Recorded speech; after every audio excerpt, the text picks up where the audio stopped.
everyone. My name is Tori and I am here today with my April TBR. So if you don't know, it is Realmathon, hosted by Covers with Cassidy, and I personally am in my romance era, so I chose Team Cyrus, which is romance, obviously. So there is a Peace Talks the weekend of April 14th, so I have a different TBR for that one, but for now, well, I'm hoping to vlog that, so we'll see, but for now, this is my TBR for April. So the first one is One to Watch by Kate Stayman London. This is a book of the month book that I got back in 2020. I'm trying to read through these. I've heard mixed things about this, which is why I have not picked it up yet, but I am currently, I started this yesterday, it is April 3rd right now, 252 pages through it, so, and I'm hoping to finish it today. It's pretty good. It's about a plus size character who goes on a show like The Bachelor, Bachelorette, because she's tired of seeing rail thin females and is trying to be body positive and all that. I am having a few issues with that, but that's not for this video. This is on my TBR. Another one that I really want to get to is Ash Princess by Laura Sebastian. I read the Castles in the Bone, Castles in Their Bones series. I read the first one last year and I got an arc of the second one. And I personally think that is a very underrated series, so I was very excited to get to this one. Her writing is phenomenal. This is about a princess whose mother was the queen and she was killed, and now she's being held captive and she's hoping to rescue her country, and that's all I know. So I'm hoping there might be a little bit of romance in here. We'll see. And then I want to get to Daughter of No Worlds by Krista Broadbent. I have not read anything by her, but I did pick up her other series, The Serpent and the Wing of Nights, I think. Wings of Nights or something. This one is a completed series, and I have heard amazing things. This cover is absolutely stunning. I just know that it's like the main character was a slave, and she gets out of it, and that's all I know, and I'm very excited to read this book. And then, I don't know why, but sometimes you guys just have books that just like call to you, like you just want to read them like right this second. That is These Violent Delights by Chloe Gong. Has this been on my shelf for over 2 years? Yes it has.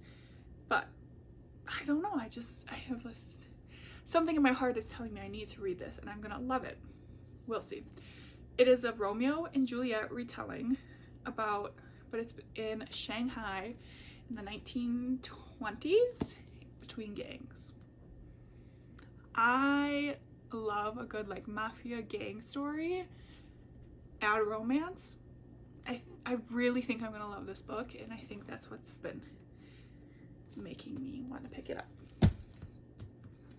And then we have Long Shot by Kennedy Ryan. I read Before I Let Go. I enjoyed it. I didn't love it as much as everyone else did, but I guess that is also a traditionally published romance, and this is an indie. I have heard amazing things. It's a basketball romance. This is Rye from Rye's Reading Corner's favorite book, so I'll get extra points for that. NBA. I love a good sports romance. This cover is stunning, and I've heard the second one will break your heart. So I'm excited to get to this. And then I started Throne of Glass last month. I read The Assassin's Blade, and she, the main character, Selena, she is that girl. I am so excited to get to this book. I might binge the whole series. We will see. Very excited.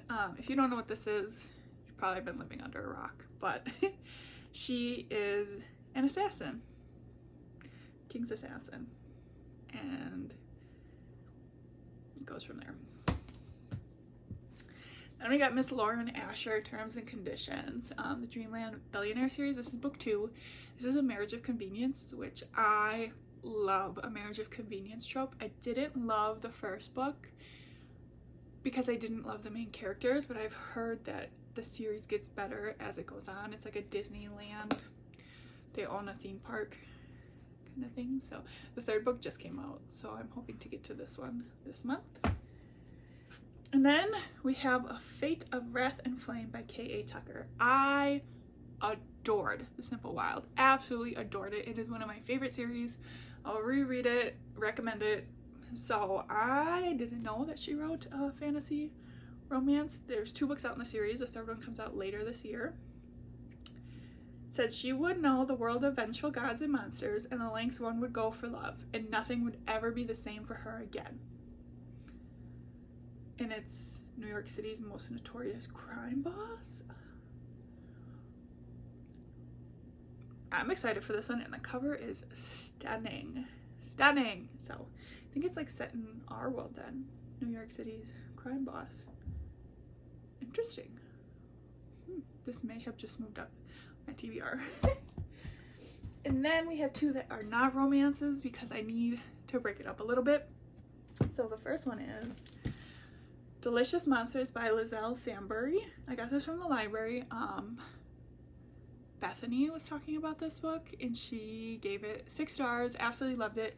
It's one of her favorite books. It's a horror, dual timeline, from what I understand, like 2 timelines coming together, which I love. It's a haunted house thriller packed with cryptic mystery, dark humor, and bone-chilling twists. I am so excited to read this book. So, we have that one. And then finally, probably the most terrifying book on my TBR this month is Ashes of the Sun by Django Wexler. This is also one of the host faves, I think, Eleanor? I think. Don't quote me on that. But I've heard this is like gay Star Wars. I'm intrigued. I am definitely intrigued. I've been seeing this everywhere lately. The cover is stunning. The 2nd book is out. I think the 3rd book is out too, or it's coming out soon. So, even people who don't love fantasy books have been giving this rave reviews. So I am hoping I can get to this book, and I love it just as much as everybody else. So, tell me, are you participating in Realmathon? If so, what team are you on? And is there a specific book that you think I should move to the top of my TBR? Thank you for watching. Please hit subscribe and like. It'll really help my channel grow, and I hope you have a good day.